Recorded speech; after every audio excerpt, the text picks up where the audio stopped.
Tulad na sinabi ko sa pinakaunang video sa channel na ito noong March 3, 2024, ay ipa-follow up ko kayo sa mga tinatalakay na balita dito sa Denmark na may kaugnayan sa ating mga kababayan sa Pilipinas. Ang mga tinatalakay ko dito mga updated na balita ay nakabase sa Danish National Media Release mismo dito. At ako na rin ang nagtatranslate sa Filipino para sa inyo.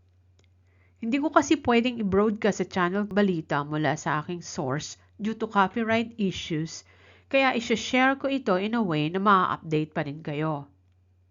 Disclaimer lang po, hindi po ako employment recruiter.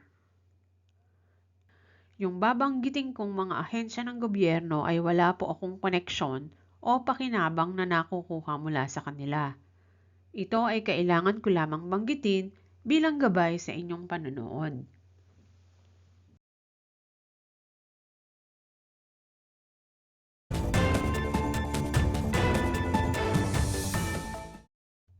Ibinalita ngayong December 10, 2024 na ang Foreign Affairs Minister ng Denmark na si Lars Løkke Rasmussen na dati ring naging Prime Minister ng Denmark ay kasalukuyang nasa Maynila.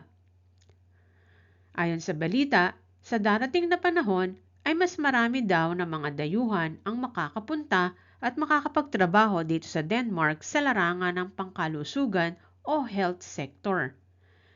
Kaya daw ang Foreign Minister habang bumibisita sa Pilipinas ay nagpunta sa isang pamantasan upang makipag-usap sa mga estudyanteng nag-aaral na maging nurse at caregiver. Ito ang pahayag ng Foreign Minister ng Denmark matapos niyang makausap ang mga estudyanteng nurses at caregivers sa Pilipinas. Totoong nakakamangha at nakakaaliw silang mga kausapin. Nakakalibang silang tanungin kung naiisip ba nilang magtrabaho sa ibang bansa kasama na ang Denmark. Katulad ng unang naipalabas na balita nitong March 2024, ang gobyerno ng Denmark ay interesado na makipagkasundo sa gobyerno ng Pilipinas, gayon din ng bansang India upang makapanghikayat ng mga nurses at caregivers. Umaasa ang Foreign Affairs Minister ng Denmark na makakabuo na ng kasunduan ang bansang Pilipinas at India sa darating na panahon upang maisakatuparan na ito. Ayon pa sa balita, binanggit ng journalist na maaaring maging problema ang wika sa Denmark. Ngunit hindi naman ito masyadong ipinag-alala ng parehong minister at ng Pilipinong estudyante. Sa panayam sa isang analyst sa isyong pangkalusugan sa Denmark, sinagot nito ang tanong ng isang journalist na gaano ba kalaki ang pangangailangan ng bansa sa ganitong mga kababaihan o anuman. Sinagot naman siya ng analyst na depende ito kung ang kailangan ay nurses, social o sunheads assistant, o social o sunheads pa. Mamaya ipapaliwanag ko sa inyong pagkakaiba ng mga profesyon na ito. Kung mga nurses daw ay hindi masyado malaki ang pangangailangan sa taong 2035 o sa loob ng 10 taon mula ngayon. Kung tatanungin daw ang kagawaran ng kalusugan sa rehiyon, ay may mga pangangailangan sila sa mga nurses. Pero kung mga dayuhang nurses daw ay hindi masyado dahil mahirap daw at magastos. Isa pang dahilan ay nakalinya na at naghihintay na lamang na tawagin at matanggap sa trabaho ang mga nurses na manggagaling sa bansang Iran, sa itong bansa sa Middle East. Hindi malaki ang pangangailangan sa mga nurses, pero sa mga caregivers at helpers ay malaki ang magiging pangangailangan. Mga 15,000, sabi pa ng analyst, sa taong 2035 o sa loob ng 10 taon.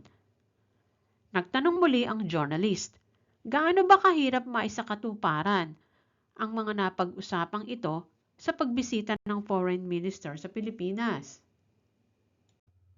Sinagot naman ito ng analyst na kung kakausapin nila ang mga lokal na pamahalaan na kung saan ay maraming mga dayuhan na ang kasalukuyan nagtatrabaho, sasabihin nila na ang wika at ang pagkakaiba sa kultura ay mahirap tanggalin. May pagkakaiba sa mga kultura, kaya binabagalan na rin ng mga ahensyang nabanggit ang pagkakaloob ng autorisasyon sa mga dayuhan na nais makapagtrabaho sa sektor pangkalusugan sa bansa. Ito ang pinakabagong follow-up na balita sa mga kababayan natin na naghahanap ng trabaho sa sektor pangkalusugan sa Denmark.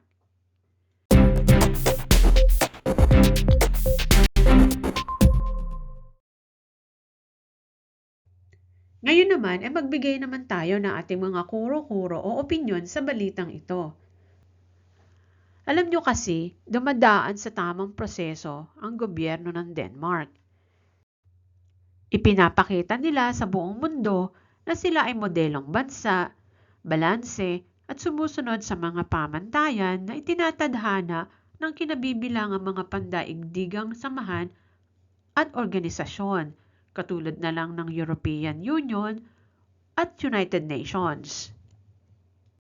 Sinusuri, pinag-aaralan at sinisigurado nila na makikinabang sila pareho ng kung anumang bansa sila makikipagkasundo. Kaya sigurado, nagtatrabaho na ang mga ahensya ng gobyerno sa Pilipinas at sa Denmark para matapos na ang nilalaman ng kasunduan sa pagre-recruit ng mga Pilipinong health workers upang makapagtrabaho na sa Denmark. Posible na ang ginagawa nilang kasunduan ay pangmatagalan. Ang tanong, libre ba ang pag-aaral ng Danish language o wika ng bansang Denmark? Oo naman. Libre yan kung naandito ka. Pero kung nasa Pilipinas ka, hindi ko alam ang isasagot ng gobyerno natin dyan kasi nga hindi pa tapos ang kontrata ng dalawang bansa. Pero kahit na libre yan, hindi pa rin madaling mag-aral ng dayuhang wika.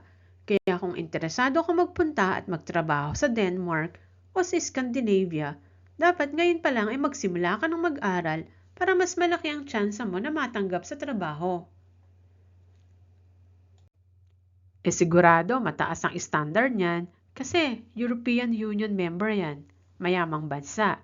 Kaya yung mga mag-a-apply dyan, syempre kailangan matalino, maabilidad, at may pera din pambayad sa pamasahe, sa mga processing ng documents, pamasahe, at iba pa. Ano ba ang pagkakaiba ng profession ng nurses at ng SOSU dito sa Denmark? Ano ba ang kahulugan ng SOSU sa Danish?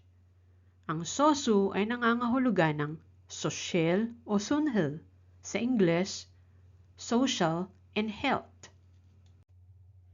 Nurses are qualified and authorized health professionals into taking good care of the patients. They administer medicines, also assist doctors, and may perform other functions related into their profession. SOSU assistanta or social and health assistants. They are trained and educated to assist health professionals. Nurses, they work hand in hand. They have definite functions to do, rules to follow, usually on medicines and treatment, maintenance of patients. Sila yung mga nakikipagtulungan o assistant ng mga nurses into caregiving of patients. Ano naman yung SOSU-YELPA o Social o Sundhedshjælper? Para din itong caregiver, kaya lang may kasama na domestic functions. Sila yung mga nag-a-assist mismo talaga sa mga pasyente. Sila yung naglilinis ng pasyente at ng bahay nito, katulad ng pagpapalit ng diaper, paglalaba, paglilinis ng bahay, paghahanda ng pagkain, pagbubukas ng ilaw. Pero may mga guidelines at eksakto lang silang trabaho at tungkulin na maaari nilang gawin. Hindi pwedeng sige lang sila sa gusto nilang gawin. Yun ang pagkakaiba ng SOSU-YELPA sa ibang trabaho ng nurse at ng SOSU assistant. Kung interesado kayong matuto ng Danish language, makikita ninyo ang video sa screen. Bali English ang medium of instruction.